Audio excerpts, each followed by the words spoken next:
नमस्कार. अग्नगृहासी लागला आणि सावकास निजेला, तो कैसा म्हणावा भला आत्महत्यारा. 18वी दासबोध नित्यपाठातली ओवी की आपल्या घराला आग लागलेली आहे आणि आपण निवांतपणे झोपलेलो आहोत, तर लोक आपल्याला आत्महत्यारा म्हणते. लोकांचं तर सोडून द्या, आपल्याला लोक असं मरताना दिसत आहेत, आपणही जाणार आपल्याला माहिती आहे, तर आपण खडबडून जागं होऊन परमार्थ मार्गाला का नाही लागावं असं समर्थ रामदास म्हणतात. जेणेकरून आपण योगी होऊन भक्त होऊन 24 तास भगवंताची सेवा करत राहू.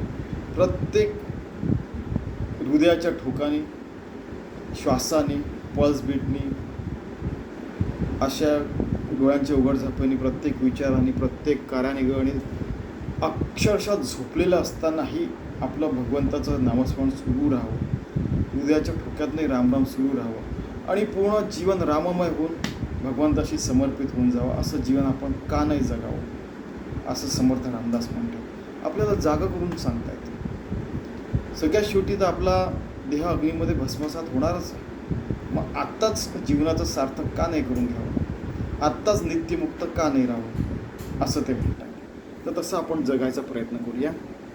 धन्यवाद.